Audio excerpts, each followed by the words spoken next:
Okay. 5, 4, 3, 2, 1, action. Okay, this meeting for the Rancho Board of Education is called into order for Monday, June 22nd, 2020. If you all would rise for the Pledge of Allegiance and mute your microphones, Board Member Coleman will be leading us. I pledge allegiance to the flag of the United States of America and to the republic for which it stands, one nation, under God, indivisible, with liberty and justice for all.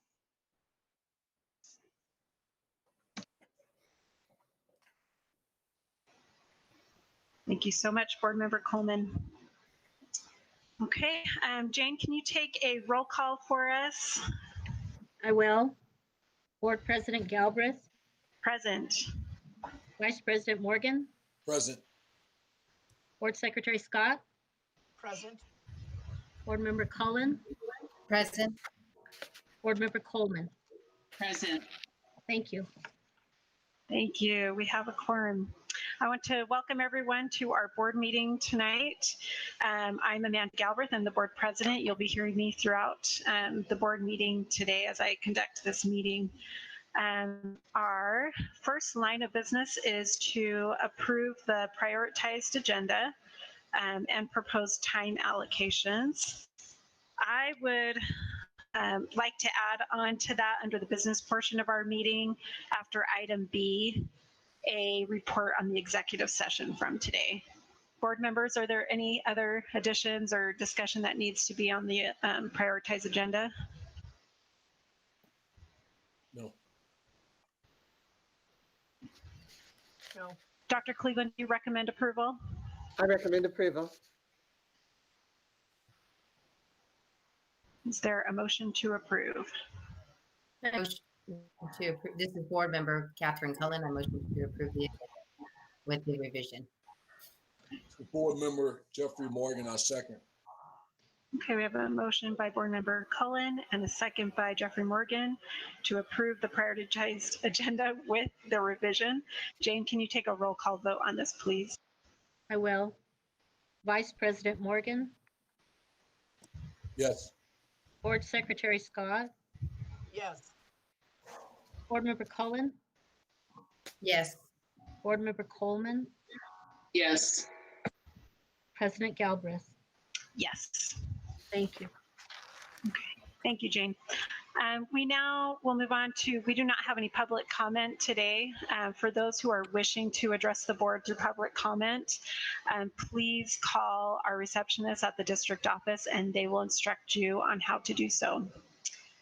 So for item F, we have one commendation and Tana Burgos will be presenting that to us. Madam President, members of the board, Dr. Cleveland, this is Tana Burgos, the Executive Director of Student Services. And we are this evening presenting to you for a check for the Naviance program. And Dave Heil and Tim Sheehan are on the board, and they are going to speak briefly and let you know what the board does. If you don't know, the Schumann Foundation is a board that I'm actually on, and they are on as well, and it provides scholarships for those that are in need. And they have been contributing $10,000 to the Naviance program, which is through our 8th through 12th grade students for college readiness and career readiness, which is really an amazing gift that continues to support a 24/7 online program that our students can access. And it has been very helpful for our counselors and SEALs and special education department working with our students. So I will go ahead and let Dave or Tim go ahead and speak, but they are here to present the $10,000 check. Thank you very much. This is Tim Sheehan. I'm the president of the Schumann Foundation. We're glad to be back here for the 4th year in a row to support your Naviance program at a $10,000 level.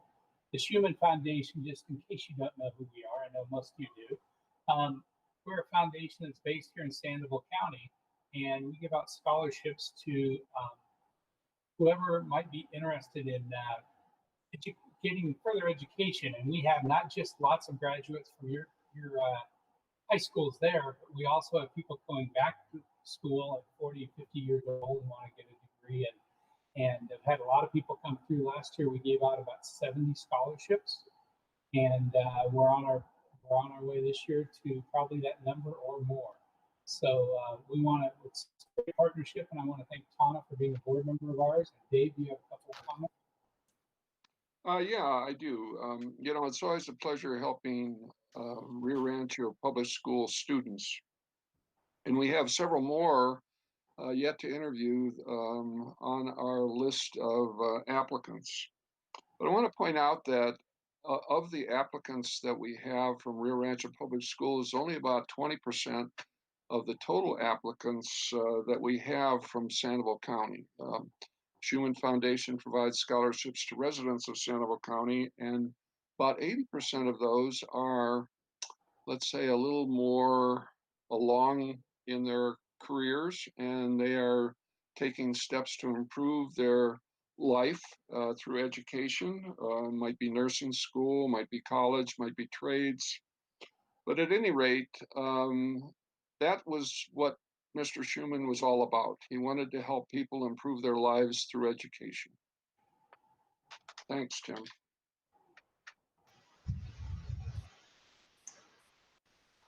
And Tana, Okay. we can turn the floor back to you, I guess.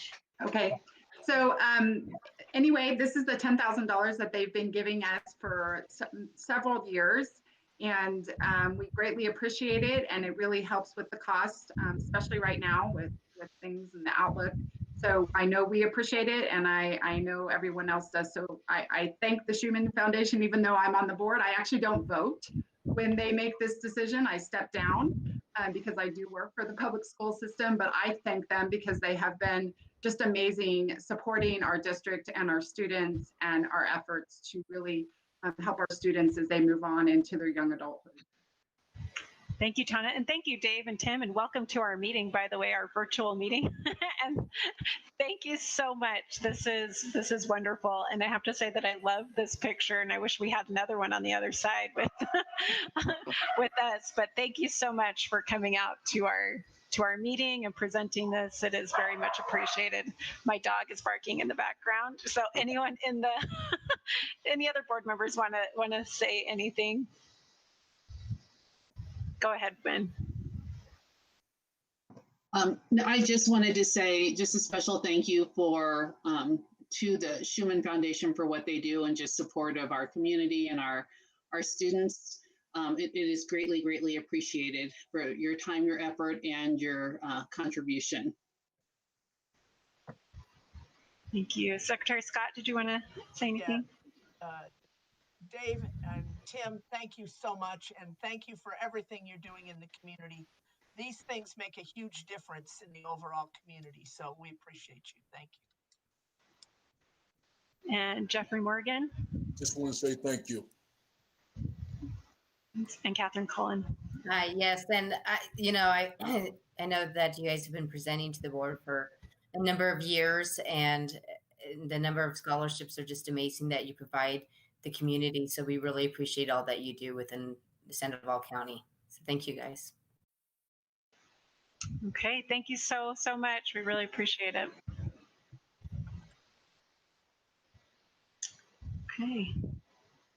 We will now move on to item G, to approve our consent agenda. Is there any discussion that needs to take place over the consent agenda? I'm just looking at board members in there. Okay, Dr. Cleveland, do you recommend approval of the consent agenda? I recommend approval, and I also want to just quickly send my thanks to the Schumann Foundation. Oh, sorry, Dr. I do know that I know of several students who have taken advantage of it. And, as we're headed for such difficult times right now, it may be a real asset to help some young people be able to continue to go on, or people who are mid-career. So I just wanted to say thank you so much for being here. And yes, I do recommend the agenda. Thank you, Dr. Cleveland, and so sorry for not going through. I need to write everything down, or I miss it. So thank you for that. Not a problem. Okay. Do we have a motion to approve the consent agenda? So This moved. is Board Member Catherine Cullen. I so move. Sorry, Noreen. That's okay. I'll second it. This is Board Member Noreen Scott. I'll second. Okay, we have a motion by Catherine Collin and a second by Noreen Scott. Jane, can you take a roll call vote on this, please? I will. Vice President Morgan, Yes. Secretary Scott, Yes. Board Member Cullen, Yes. Board Member Coleman, Yes. President Galbraith. Yes. Thank you. Okay, passes 5-0. Thank you. Okay, moving on to our business portion, and we have a few reports. The Board of Education met in a closed executive session on June 15th, 2020 at 3:30 to 4:25 p.m. under section 10-15-1H8 and 10-15-1H7 of the Mexico Open Meetings Act. The matters discussed in the closed meeting were limited only to those specified in the notice of the separate closed meeting. The Board of Education met in a closed executive session on June 17th, 2020 at 4:45 p.m. to 8:47 p.m. under section 10-15-1H2 of the New Mexico Open Meetings Act. The matters discussed in the closed meeting were limited to those specified in the notice of a separate meeting. And the Board of Education met in a closed executive session on June 22nd, 2020 at 4:30 p.m. To 4:45 p.m. under section 10-15-1H8 and 10-15-1H7 of the New Mexico Open Meetings Act. The matters discussed in the closed meeting were limited only to those specified in the notice of a separate closed meeting. Okay, we will now consider the approval of the June 8th, 2020 unapproved board minutes. Is there a discussion or questions that need to take place about the June 8th, 2020 board minutes? This is Board Member Cullen. Under the preliminary Pledge of Allegiance that was done by Vice President Jeffrey Morgan. Jane, can you make the change on the minutes for June 8th? I will. Thank you. Thank you. Anything else for the June 8th meeting? Okay. Is there a motion to approve with the change as stated by Catherine? This is Board Member Catherine Cullen. I so move with the June 8th minutes with amended. This is Board Member Coleman. Okay, we have a motion by Catherine Cullen and a second by Lynn Coleman. And Jane, can you please take a roll call vote on this? Yes, I will. Vice President Morgan, Yes. Secretary Scott, Yes. Board Member Cullen, Yes. Board Member Coleman, Yes. President Galbraith. Yes. Thank you. Okay, thank you. Oh, I'm losing my voice tonight. Okay. Item D, to consider approval of the June 15th, 2020 Finance Committee meeting and approved minutes. Is there any discussion or changes that need to take place on those minutes? Okay. Is there a motion to approve? I make a motion this is Board Member Jeff Morgan. I make a motion to approve the June 15 Finance Committee meeting. Okay. Is there a second? This is Board Member Scott. I moved to second. Thank you. Jane, can you take a roll call vote on this? I will. Vice President Morgan, Yes. Secretary Scott, Yes. Board Member Cullen, Yes. Board Member Coleman, Yes. President Galbraith. Yes. Thank you. Thank you. Motion carries 5-0. Okay, we will now have a presentation from our reopening task force on communications and community concerns. Our presenter will be Beth Pendergrass, our Chief Communications Strategy and Engagement Officer. Hi, Beth. Hey, good evening, Madam President Galbraith, members of the board, Dr. Cleveland. This is Beth Pendergrass, Chief Communications Strategy and Engagement Officer for Rio Rancho Public Schools. And I have the pleasure tonight to be the final task force presentation for the communications and community concerns team. I wanted to introduce my team briefly. Next slide, please, Jane. So I had a lot of great representation from principals and administrators, but I wanted to call out 3 specifically that were really beneficial to have on the committee. Gino Santriana, he works with the union, so it was nice to have him representing staff. Jerry Shallow, he is a community member. He's the president for the chamber for Rio Rancho. He has a really great grasp on the business community. And even, he talks to a lot of parents and he has a lot of great input there. And then Seth Mueller works for the county, Sandoval County. He's the emergency manager, and he has a student in each level for the school district. And so he had a really great perspective that he added as well. So our process, I tried to do a lot of work online as to not to have too many meetings. So we sent out, the first step, I sent out a spreadsheet for the committee to fill out in regards to the key topics that we are going to discuss. And I had them all add their ideas and feedback in the spreadsheet.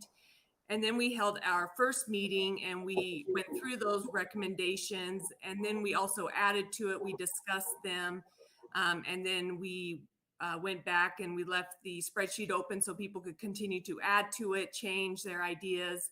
And then our final meeting, we went through those and we really solidified those recommendations that we thought would be most beneficial as we reopen school in the fall. And so that is what I'm going to go through this evening with each of you. Before we get into it, I just wanted to call out briefly, last week, the State Reentry Task Force released their recommendations to the Public Education Department. I know you saw those, but I went through those and I pulled out the communication recommendations that they had, not even from their communication section, but also in the other sections. And I tried to crosswalk it with what we have here tonight so that you can kind of see those areas that align well with what the state recommended to the PED, in addition to some areas that we could also consider if we wanted to. I thought they had some other good recommendations. Next slide, please, Jane. So key topics, I'm not going to go through each of these because we'll touch on them throughout the presentation, but this is the list of key topics that my team worked to address. Next slide, please, Jane. So our first key topic, and so for each of these, I'm going to kind of talk to you a little bit about the thinking that the team had behind our recommendations. And you have that thinking in the plan that you were also provided with the PowerPoint. But our first key topic was vision for CPAT, the Community Parent Advisory Team, Equity Council, PTAs, Booster Clubs, Superintendent's Advisory Council, Faith-Based Network, RRPS Parent University, and other parent community committees as we continue to meet virtually. So some of the thinking that we discussed as we talked about this area was, one, it's critical that we continue to engage parents, no question, hands down. But just like school, we recognize that that could look a little different as we move forward. We also talked about as we move online or we provide more online options for students, we felt it was important for parents to understand how the tools work, as parent involvement in virtual learning is a key indicator for student success. We wanted to ensure parents understand the different safety measures that we have in place as we reopen school, as this will help parents feel more comfortable as their kids return to school. We also felt that two-way communication is important. Those committees and hearing from parents, it's important that we continue that. And then also that virtual participation could improve participation on some of those committees or parent universities. So, we have an opportunity to even get better participation. Jane, next slide. So our action items or recommendations is, one, parent, community, staff committees will continue to function using the social distancing guidelines.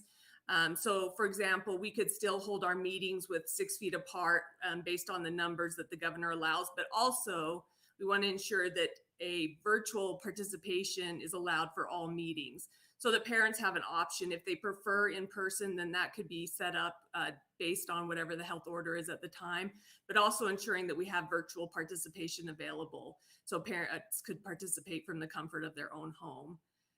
Two, the committee felt it was important. I don't know how many watched the any of the committees last week with the legislative special session, but they did have some difficulties with some comments that came from community that weren't appropriate. And so they felt it was important that we had a set of behavior and participation expectations that we set aside at the start of each meeting, that included respectful behavior, how comments can be made, and then also have a mechanism for turning people off if we needed to, if it got to the point where it was inappropriate.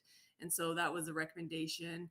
Parent University will continue, but will allow for virtual participation, as we talked about. All sessions will be filmed and posted for viewing to the Rancho YouTube channel. This is a great opportunity. You know, the IT talked about the Parent University or the Parent YouTube channel, and Parent University kind of builds on that. Parent University will give an opportunity for live participation, so parents can have their questions answered directly, but also then we can post that on YouTube afterwards, so those who missed it can watch it. Fall topics for Parent University will focus on areas relating to the reopening of schools. So for example, maybe online learning tips for parents, Google Classroom, COVID-19 safety practices, a lot of the topics that we know that we're going to have to address as the fall starts. So next slide, please, Jane. Our second key topic was any new ideas for keeping parents, staff, students informed and connected to the district. So some of the thinking behind this, the committee felt really strongly that the best method that we're using currently to communicate is texting. The parents on the committee really appreciated the text messages. However, they did talk about how when you have a student at different grade levels, you get multiple text messages and it gets overwhelming and cumbersome. And so we talked a lot about how we could maybe streamline those messages. And so I'll talk about that. The importance of keeping messages short and to the point.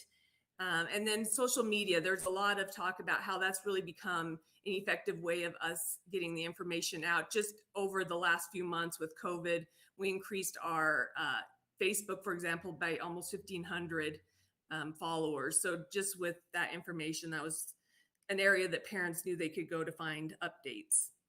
And then constant contact. I talked to the board about this when I presented in December. This is the new format that we're going to utilize for our parent and community newsletter. So we have been publishing it in the Observer. And so we're going quarterly, and we'll continue to publish it in the Observer quarterly, but constant contact allows for subscription. So it's an email messaging format. And so anyone in the community can subscribe to receive those updates. And so those are some things that we talked about. Next slide, please, Jane. So our recommendations in this area is we will utilize texting as a primary method of communication. Text will be streamlined, and rather than parents getting a text message for each grade or school level, we're going to try and make it a single text message that refers parents to a messaging center, where essentially is on our website where we keep all the messages. And rather than having long, lengthy messages, we can say there's an update in regards to back to school at this link, and trying to track people to get them to go to the site to see the information, keeping the messages simple and short, and hopefully we can streamline them that way. We talked a little bit about the schools are going to send messages as well. And that's one thing that we're going to have to work with them on. So they're not getting multiple messages from us, multiple messages from the school. But generally the school has managed those messages. And so that'll be an area that we'll talk with the schools about. We want to encourage and promote parents signing up for the text messages. So we don't just sign parents up for texting.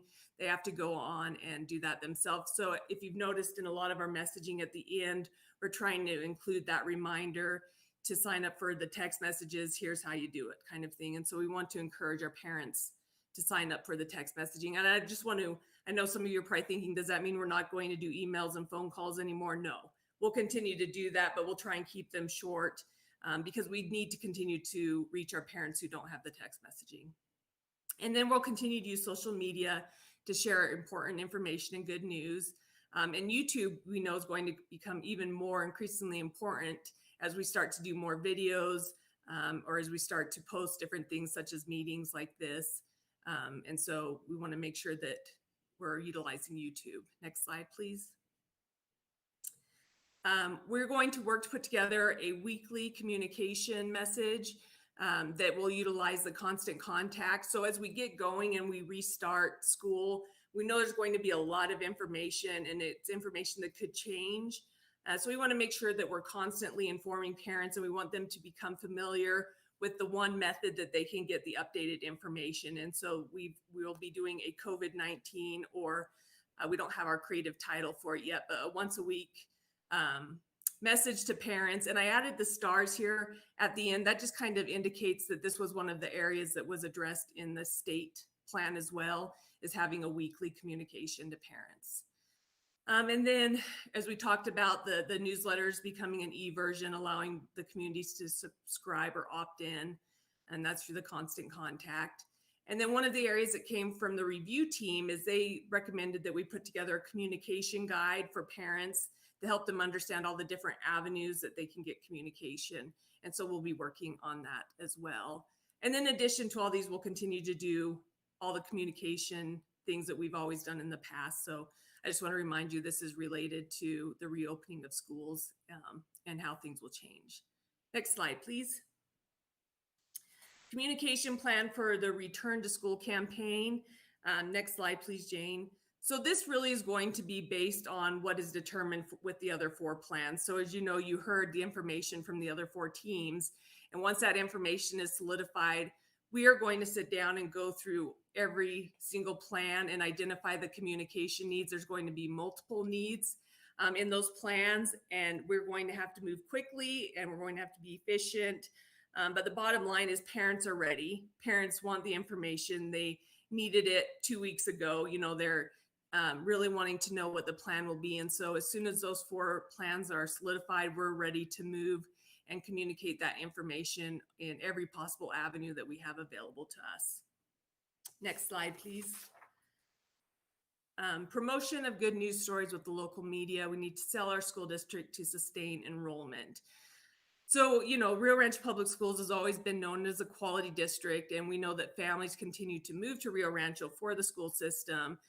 However, right now the committee felt strongly that that shift is going to be more directed at what we offer our parents during this time and what safety measures we have in place. I think that the committee felt that's going to become increasingly important to parents. And so that ties back to the previous slide, is once we get that information, we need to get it out to parents, because they're really looking to what's going to be comfortable for them, what they feel safe with, and we want to make sure that we communicate that information.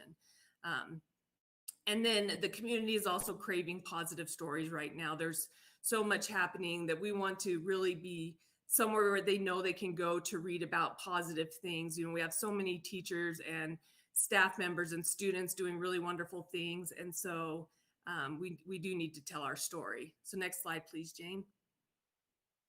So we're going to reinstate our communications team. This is a team we've had that's a representative from each school who has become responsible to share that school's good information with us. Something that's hard in the communications department is oftentimes we don't hear about the great things in time. And so we found that if we designate someone from the school and help them understand what is a good story or what we're looking for, what does the community want to see, they really become that conduit for us to help us gather that information. And so we want to reinstate that team. And I think it's important that we have that input from the schools so we can share that good news. We're going to continue to try to provide engagement activities throughout the summer. We want to keep our families and parents engaged on social media. We don't want to just stop because it's summer. We need to continue to communicate. And then we want to share more great information from parents and maybe try and capture, so one of the ideas from the committee was to try and capture testimonials from parents and share those on our social media sites to try and engage parents via parents. Next slide, please.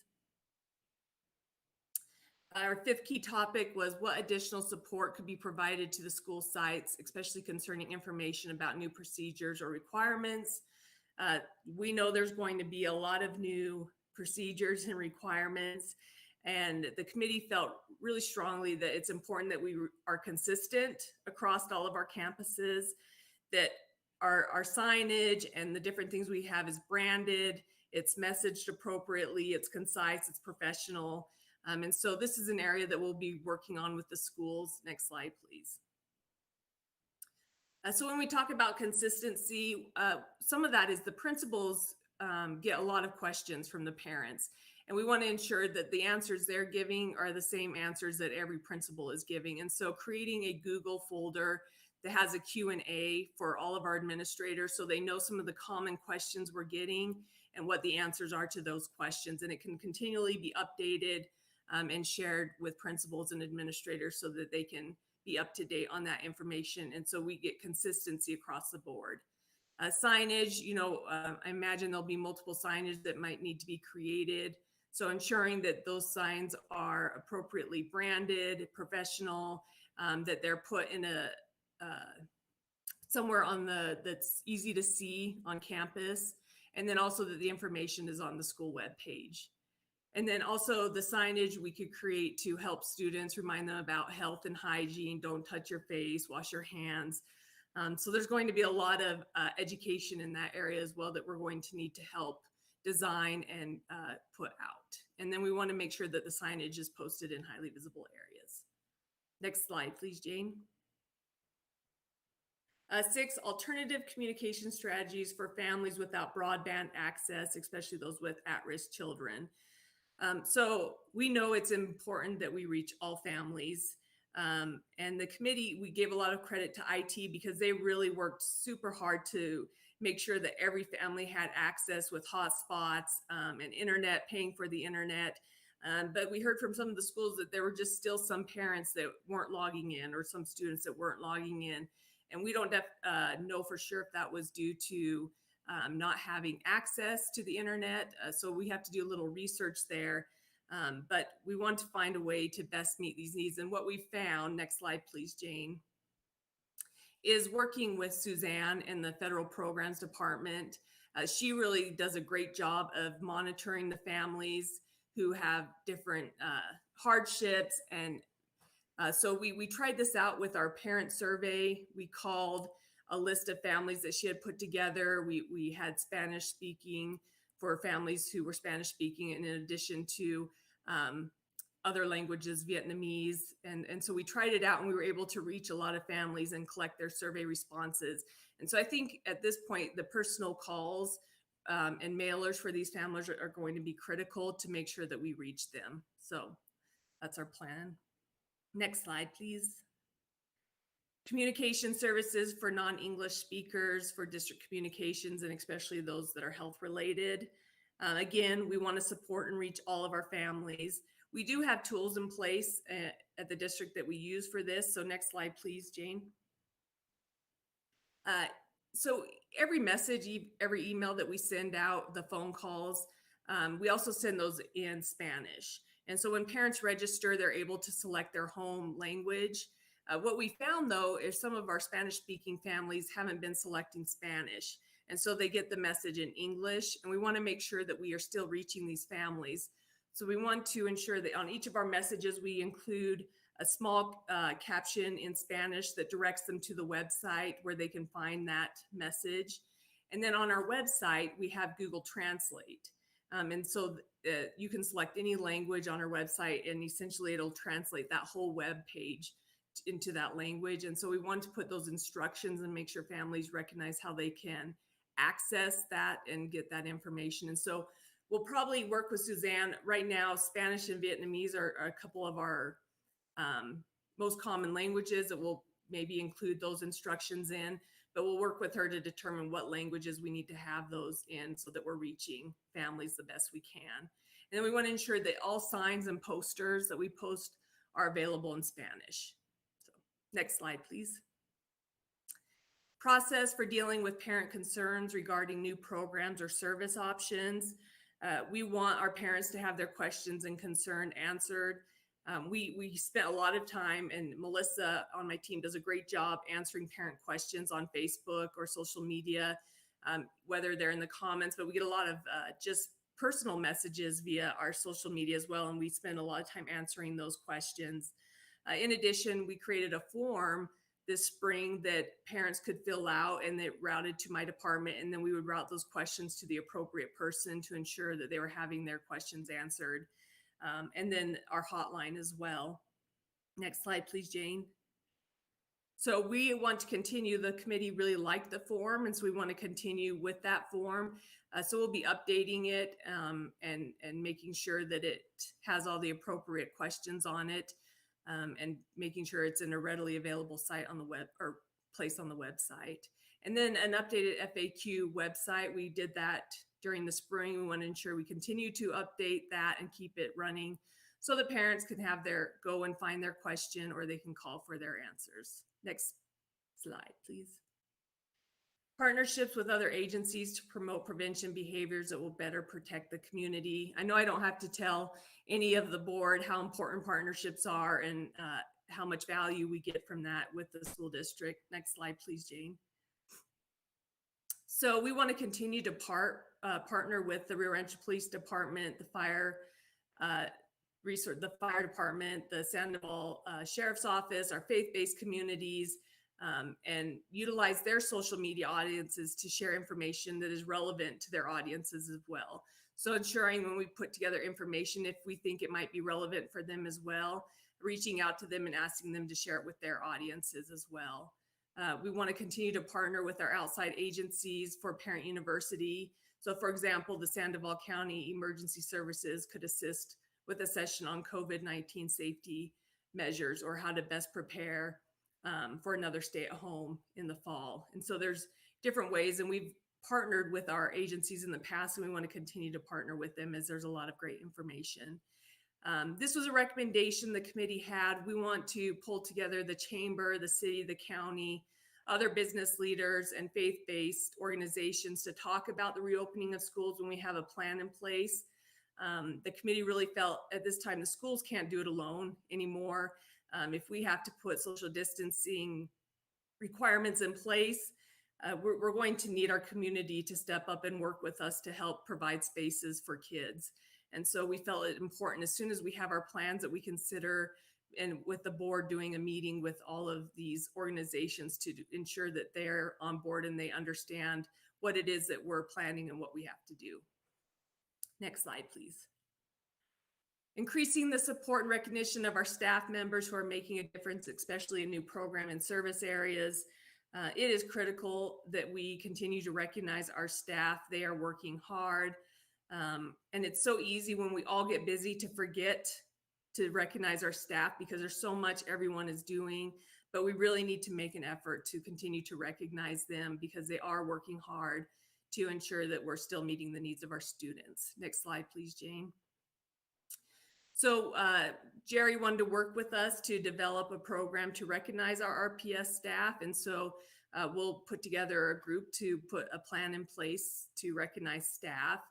And then we'll utilize our communications team to collect stories and recognize staff members on social media, in our staff newsletter, and then in the District Pulse, which is our community newsletter. In addition, we'll continue to send those stories to the media and try and garner some good media attention too. As the interesting thing with educators is they don't like to brag, and sometimes they don't recognize some of the really wonderful things that they're doing in their classrooms. And so that's what it's so helpful to have a representative in the school who can recognize those things and share them with us. And so that's a really important role. Next slide, please. So the budget, this will be the first presentation you've had, but all of the planning above and the recommendations can be done within my current budget. And so I don't have any budget requests at this time.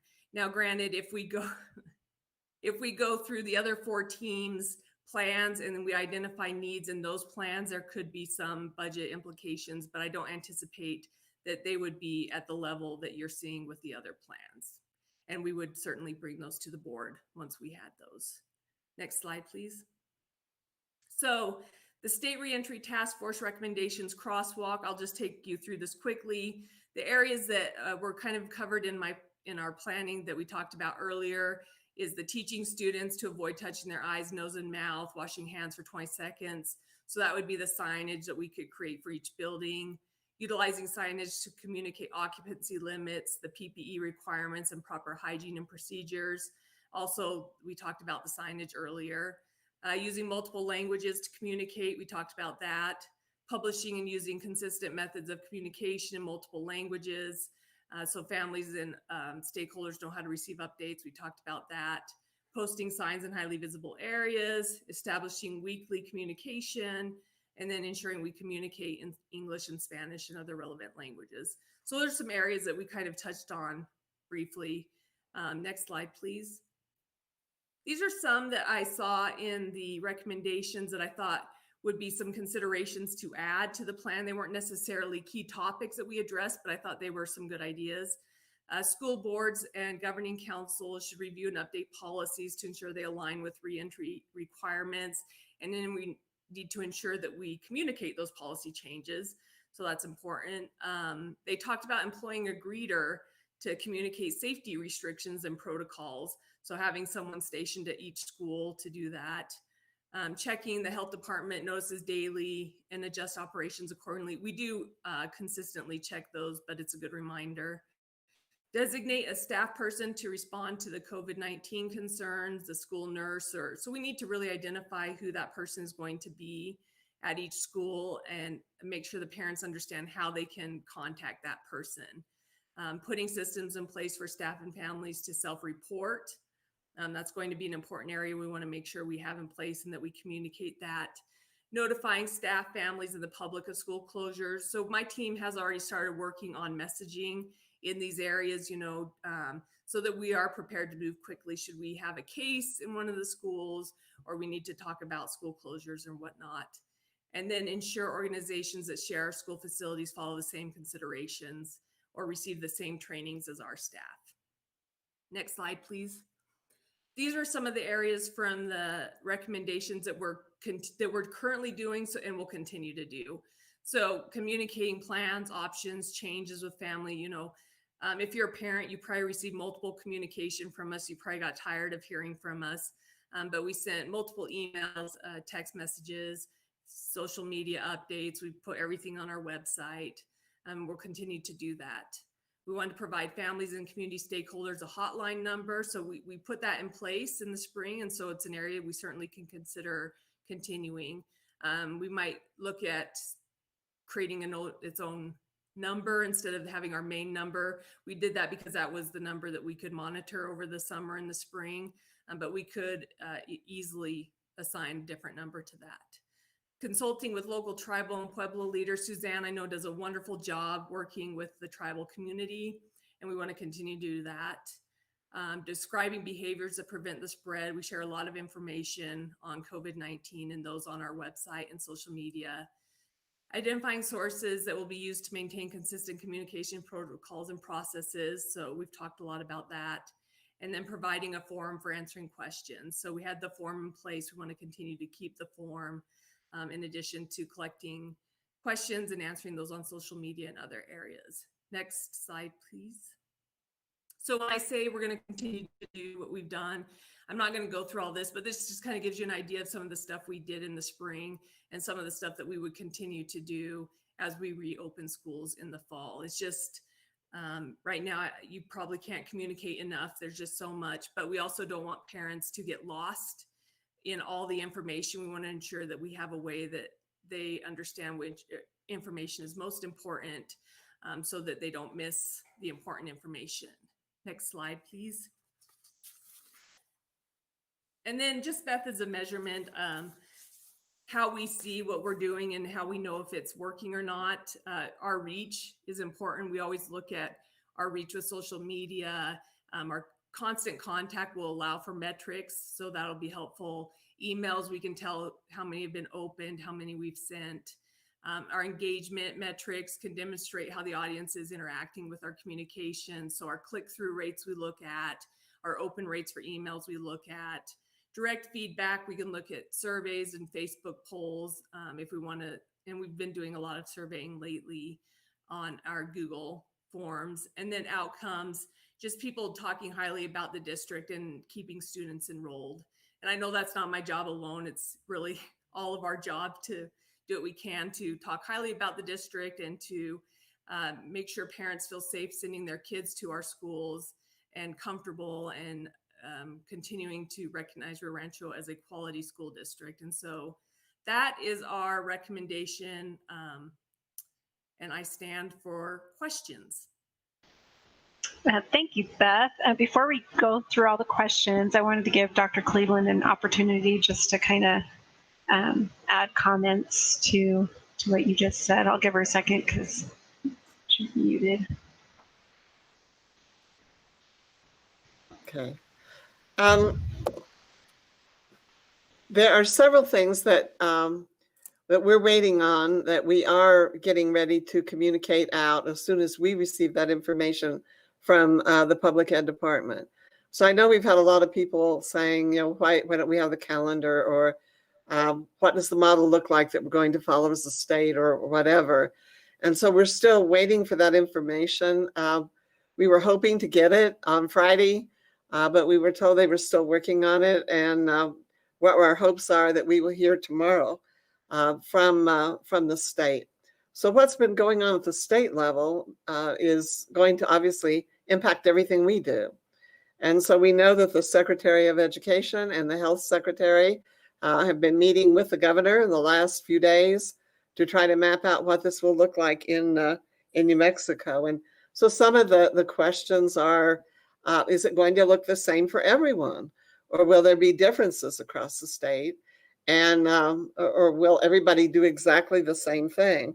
And then, you know, the whole issue of this is fluid, it changes all the time.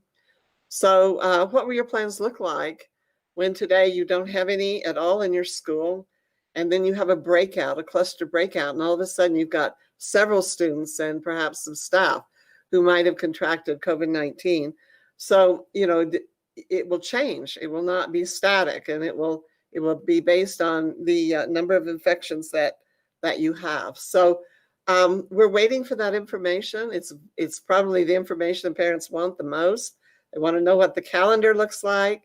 As soon as we get this information back from the state, we will turn that right around and get it back out as quickly as possible. And, you know, we have had people who've worked on the committees. I've worked on 2. We've been given opportunities for input. It doesn't necessarily mean that they're going to do everything we've asked for, but they have certainly listened and been very receptive and tried to take in a lot of different views. The challenge is, just like in our own community, there are lots of differing views. There's not a consensus out there of exactly what it is we ought to do.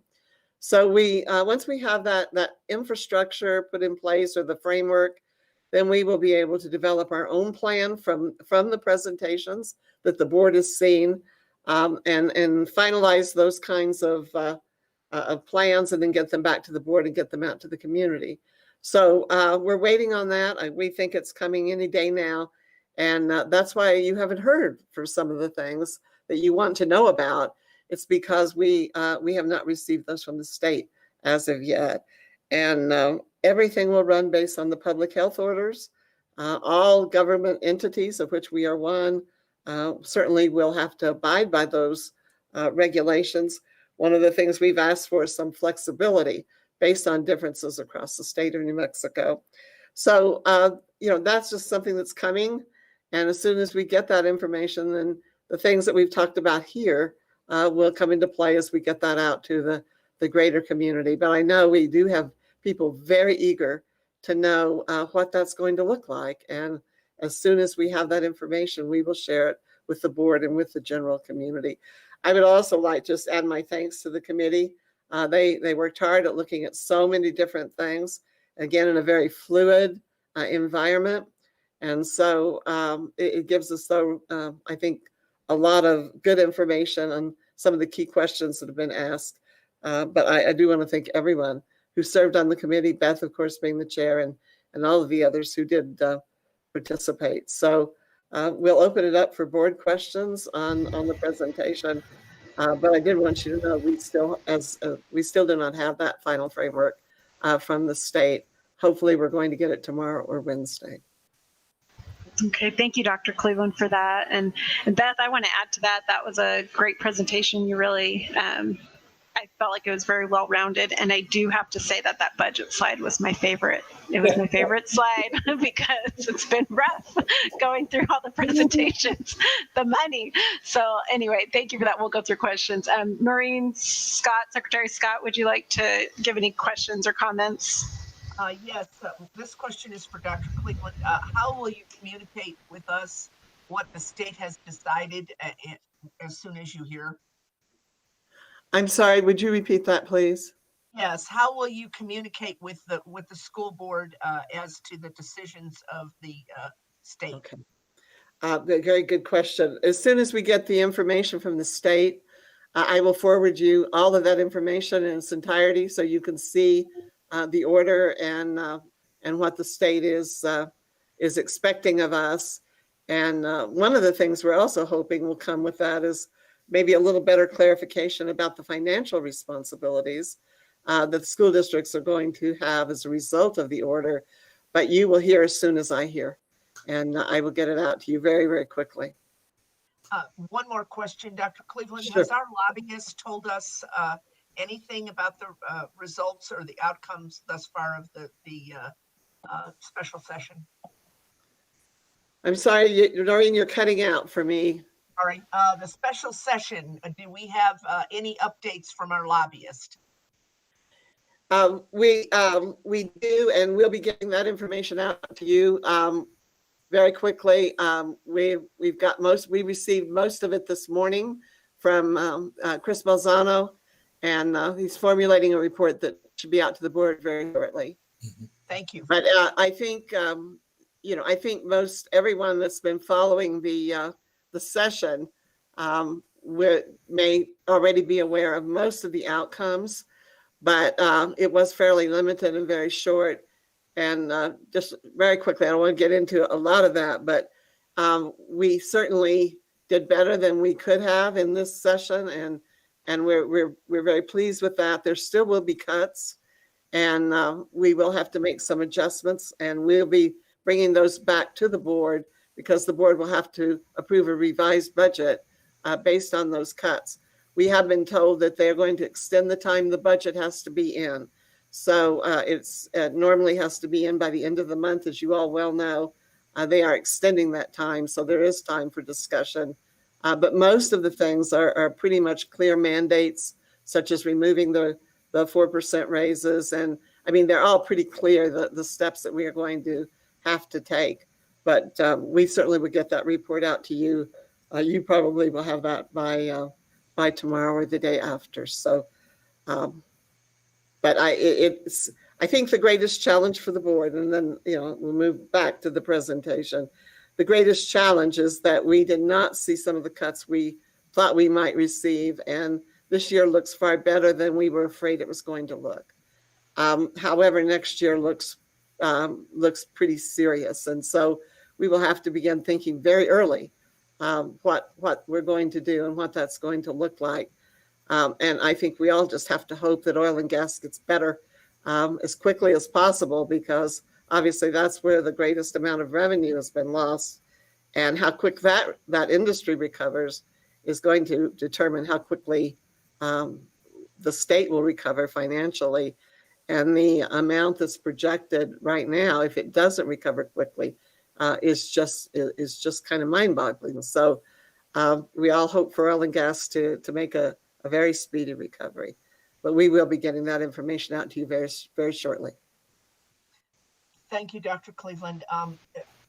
Madam Chairman, I have only one other comment, and that is, Beth, I appreciate the really hard work you did on this, and the cooperation that you got in the community.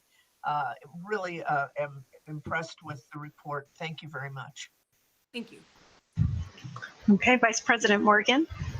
Beth, thanks for your hard work. Greatly appreciate it. As I often say, there's a reward for hard work, and it showed in your presentation. So thank you. Thank you. Okay, Board Member Coleman. No questions, but Beth, thank you, and thank you to the committee. Thank you. Okay, and Board Member Cullen. Yes, the same. I didn't have any questions on this. It was very thorough, and I really appreciate all the input that they provided on that committee. And I'm glad to see that there was quite a few that was on that committee in that committee from the community that was able to provide feedback. So I do appreciate that, and it was a great presentation. Thank you.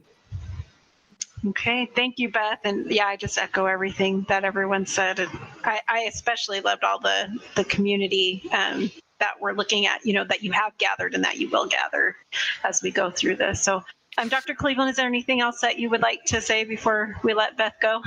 No, I think it's all pretty much been said. Okay, sounds great. Thank you, Beth.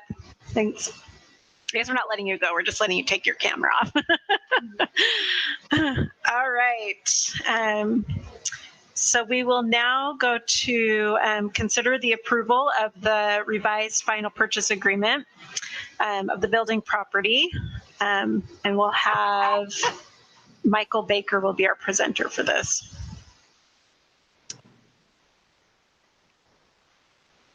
Okay, Madam President, Dr. Cleveland, members of the board. So as you know that we have been going through this process for several months, and we are finally at the end of this process. Recently, we've had kind of a challenge with the New Mexico Department of Transportation on some potential impacts that the property would incur as a result of the widening of State Road 528.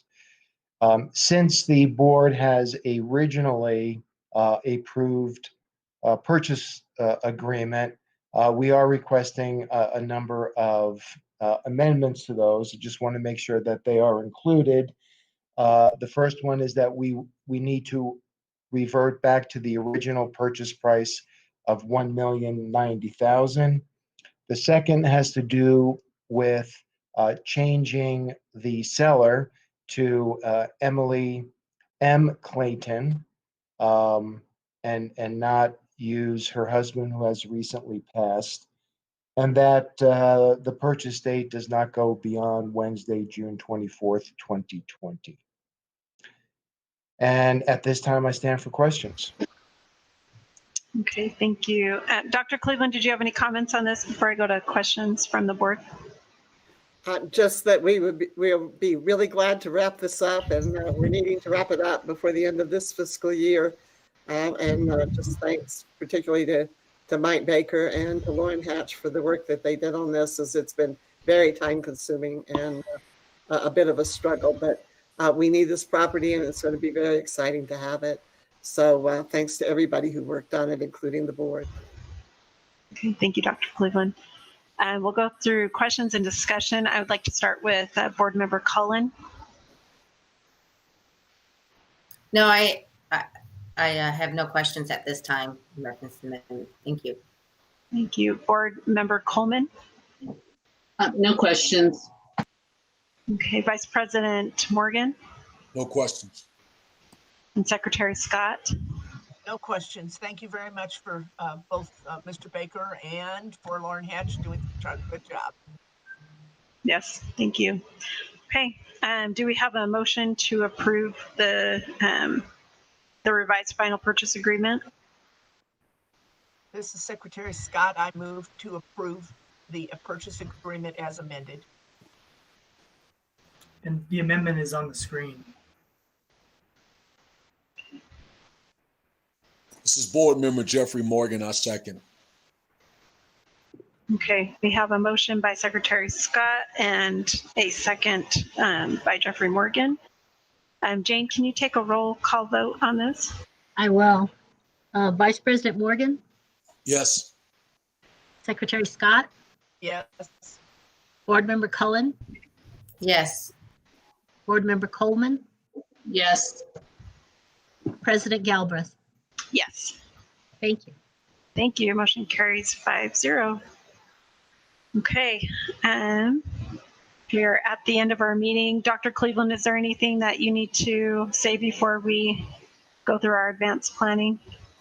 You know, I should have said earlier before the vote, but just for anybody that might be watching that hasn't been following this over a long period of time, purchase of this building is for student support services. And so that will be what the building will be used for. But aside from that, no, nothing. Okay. Thank you, Dr. Yeah. Thank you, Dr. Cleveland. And anything from the board? Okay. Okay. For our advanced planning on July 13th, 2020, we will have a regular board meeting, location to be determined. And on July 27th, 2020, we will have another regular board meeting with the location to be determined. And with that, this meeting is adjourned. Thank you, everyone. Appreciate you coming out tonight. Thank you all. Thank you.